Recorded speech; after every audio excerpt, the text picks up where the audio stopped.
Akidah ini lebih luas. Ada juga sering dibahas tentang tauhid, ya. Tauhid. Bedanya kalau tauhid itu pembahasannya berkaitan tentang rububiyah, uluhiyah, asma dan sifat. Dan akidah ini merupakan awal yang pertama untuk dikaji, maka dibahas di kitab-kitab pembahasan tentang tauhid, yaitu tentang rububiyah, uluhiyah, asma wa sifat. Dijelaskan oleh sebagian masyayikh tentang al-farqu bainal aqidah wa tauhid. Anna tauhid min al-aqidah bal wa uswa al-awwal wa ra'su alladhi la yumkinu an taquma bihi wa huwa ma yata'allaqu billahi ta'ala uluhiyatan wa rububiyatan wa asma'an wa sifat. Tauhid termasuk akidah, bahkan ini pokok dari akidah. Dan pokoknya yang nggak mungkin akan tegak akidah tanpa tauhid. Dan ini berkaitan dengan Allah, berkaitan dengan uluhiyah, rububiyah dan asma wa sifat. Fat tauhidu akhassu min al-aqidah. Tauhid lebih khusus daripada akidah. Wal aqidatu a'ammu min at-tauhid. Dan akidah itu lebih umum dari tauhid. Jadi ini disebutkan tentang akidah, dan pembahasan akidah seperti yang tadi saya sebutkan. Pembahasan tentang akidah ini mencakup semuanya. Artinya tentang iman kepada Allah, kepada malaikat, kepada rasul-rasulnya, kepada kitab-kitabnya, kepada yaumul akhir, kepada qada dan qadar baik dan buruk. Lebih luas kajian tentang akidah itu. Kalau tauhid lebih khusus. Dan tauhid itu dibagi oleh para ulama menjadi 3, rububiyah, uluhiyah, asma wa sifat. Bukan sesuatu yang baru, bukan. Tapi berikan istiqra untuk memudahkan, untuk memudahkan. Dan Allah menyebutkan di dalam Al-Quran, antum lihat tentang 3 macam ini dalam surah Maryam di ayat 65. Allah menyebutkan dalam surah Maryam, Rabbus samawati wal ardi wa bainahuma fa'bud wastabir li'ibadatihi hal ta'lamu lahu samiyya. Di surah Maryam, surah 19 ayat 65. Allah berfirman, Rabbus samawati wal ardi wa ma bainahuma fa'budhu wastabir li'ibadatihi hal ta'lamu lahu samiyya.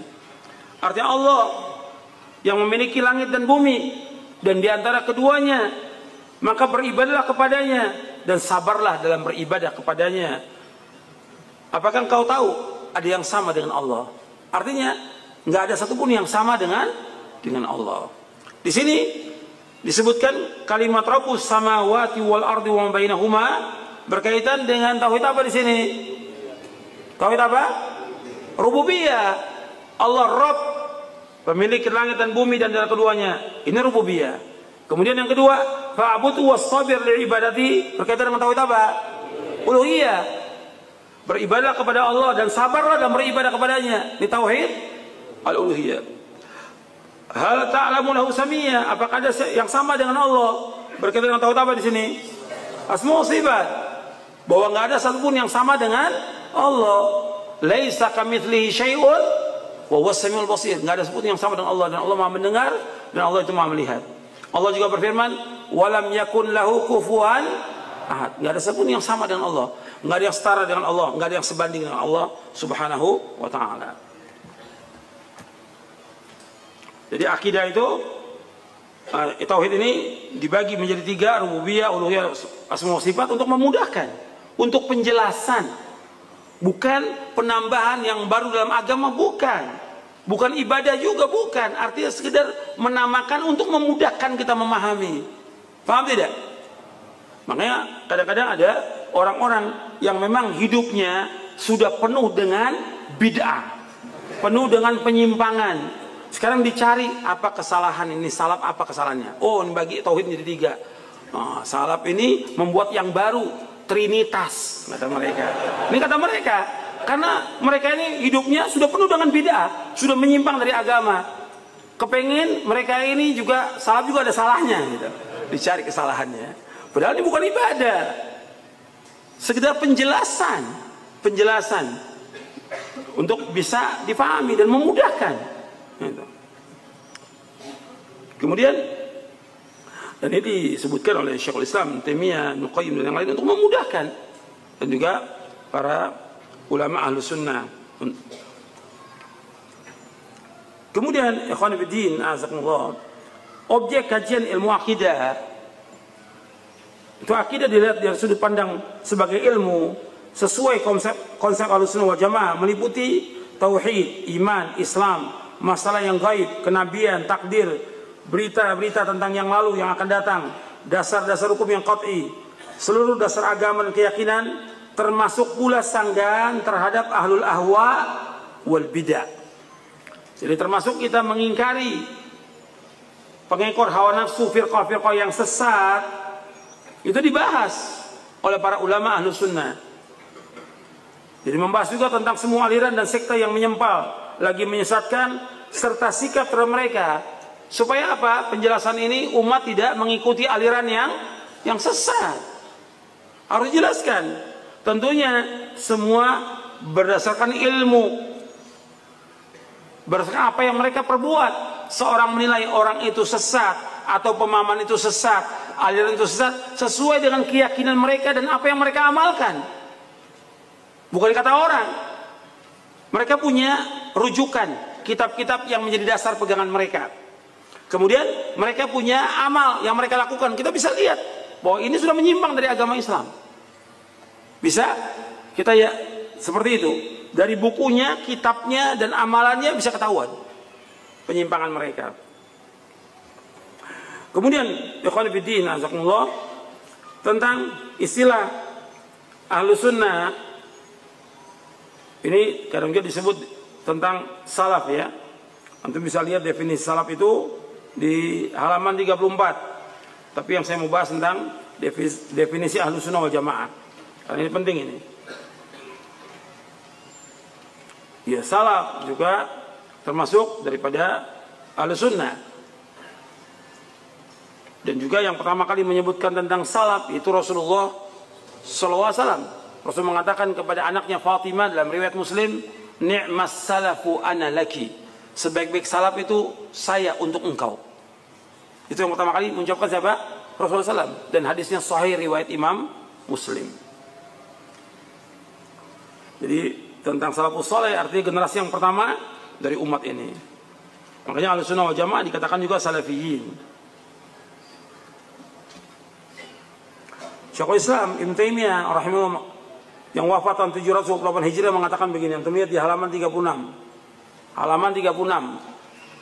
Bukanlah merupakan aib bagi orang yang menampakkan manhaj salaf dan menisbatkan dirinya kepada salaf. Bahkan wajib menerima yang demikian berdasarkan kesepakatan para ulama, karena manhaj salaf tidak lain kecuali kebenaran. Jadi manhaj salaf ini kebenaran yang kita ikut karena dasarnya jelas Quran dan Sunnah. Kemudian definisi Ahlus Sunnah wal Jamaah. Ahlus Sunnah wal Jamaah adalah mereka yang menempuh seperti apa yang pernah ditempuh oleh Rasulullah SAW dan para sahabatnya. Disebut Ahlus Sunnah karena kuatnya mereka berpegang dan berittiba mengikuti sunnah Nabi SAW dan para sahabatnya. Dan Anda perhatikan di sini. Disebut Ahlus Sunnah karena kuatnya mereka berpegang dan ittiba mengikuti sunnah Nabi SAW dan para sahabatnya. Maka dikatakan mereka Ahlus Sunnah. Kemudian mereka juga disebut dengan Al-Jamaah. Kenapa disebut Al-Jamaah? Karena mereka bersatu di atas kebenaran, tidak mau berpecah belah dalam urusan agama, berkumpul di bawah kepemimpinan para imam yang berpegang kepada kebenaran, tidak mau keluar dari jamaah, dan mengikuti apa yang telah menjadi kesepakatan seluruh umat. Jadi ini yang dikatakan jamaah itu para sahabat. Sunnah yang disebutkan oleh para ulama ini mencakup tentang ilmu, i'tiqad, perkataan maupun perbuatan. Ini sunnah yang wajib diikuti. Orang mengikutinya akan dipuji dan orang menyalahinya akan dicela. Maka pengertian sunnah dijelaskan oleh Imam Ibnu Rajab Al-Hambali. Antum lihat di halaman 37. Halaman 37. Pengertian sunnah menurut Ibnu Rajab Al-Hambali rahimahullah yang wafat tahun 795 Hijriah. As-sunnah ialah jalan yang ditempuh, mencakup di dalamnya berpegang teguh kepada apa yang dilaksanakan Nabi SAW dan para khalifahnya yang terpimpin dan lurus, berupa i'tiqad, keyakinan, perkataan dan perbuatan. Itulah sunnah yang sempurna. Oleh karena itu generasi salaf terdahulu tidak menamakan sunnah kecuali kepada apa saja yang mencakup ketiga aspek tersebut. Apa ketiga aspek tersebut? Apa? Yang pertama apa? Yang pertama apa? Tiga aspek itu. Allahumma sholli ala Muhammad. Antum ini ngaji apa tidur? Saya ulangi, dengarkan baik-baik. As-sunnah, jalan tempuh mencakup di dalamnya berpegang teguh kepada apa yang dilaksanakan Nabi SAW dan para khalifah yang terpimpin dan lurus, berupa i'tiqad, keyakinan, perkataan, perbuatan. Itulah sunnah yang sempurna. Oleh karena itu generasi salaf terdahulu tidak menamakan as-sunnah kecuali kepada apa yang mencakup ketiga aspek tersebut. Apa ketiga aspek tersebut? I'tiqad, yang kedua perkataan, yang ketiga perbuatan. Nanti ada perbuatan yang sesuai dengan sunnah Nabi, ada perbuatan yang menyimpang, ada perkataan atau keyakinan menyimpang. Seperti umpamanya keyakinan orang-orang Syiah meyakini Ali itu sebagai Tuhan. Benar atau tidak? Tidak benar. Dibakar oleh Ali bin Abi Thalib. Hidup-hidup dibakar. Ini keyakinan nggak benar. Punya keyakinan Ali sebagai Nabi. Ada orang Syiah punya keyakinan Ali sebagai Nabi. Ini juga sesat. Kafir. Ini harus dibunuh. Ada juga yang punya keyakinan Ali yang berhak menjadi khalifah yang pertama. Ini keyakinan yang sesat. Karena apa? Seluruh sahabat sudah ijma yang menjadi khalifah yang pertama siapa? Abu Bakar As-Siddiq radhiyallahu anhu. Ijma semuanya para sahabat. Semua ijma. Dan ijma'nya sahabat adalah ma'sum. Ijma'nya sahabat adalah ma'sum. Atau keyakinan yang lain, seperti keyakinan Khawarij. Orang Islam yang berbuat dosa besar, kata Khawarij, gimana? Kafir, keluar dari agama Islam. Nanti kalau dia mati kekal dalam neraka selama-lamanya. Keyakinan ini benar atau tidak? Ya benar. Ini keyakinan yang kufur dan sesat ini. Mu'tazilah berpendapat orang Islam yang berbuat dosa besar, dia tidak mukmin, tidak kafir, tapi di akhirat kekal dalam neraka. Mereka mengatakan manzilah bainal manzilatain. Ini sesat, menyimpang dari sunnah. Jadi sunnah itu mencakup apa? Keyakinan, perkataan, dan juga perbuatan. Masih banyak lagi nanti penyimpangan-penyimpangan dari firqah-firqah yang sesat. Gitu. Seperti juga perkataan Mu'tazilah yang mengatakan Al-Quran itu makhluk. Ini sesat, bahkan kufur. Al-Quran kalamullah ghairu makhluk minhu bada wa ilayhi ya'ud. Al-Quran kalamullah, bukan makhluk. Dari Allah datangnya dan kembali kepada Allah. Al-Quran kalamullah, Allah menyebutkan nama Al-Quran kalamullah. Dan kita wajib menetapkan sifat kalam bagi Allah yang sempurna. Jadi banyak perkataan, i'tiqad, perbuatan yang menyimpang. Makanya sunnah itu yang demikian. Yang sesuai dengan apa? Dalil dari Quran Sunnah itu yang benar, yang tidak sesuai itu yang sesat. Dari i'tiqad, perkataan, perbuatan. Di antara tadi i'tiqad yang saya sebutkan tadi, bahwa orang sudah mati bisa memberikan manfaat segala macam. Ini i'tiqad benar atau tidak? Salah. Ini menyimpang dari sunnah.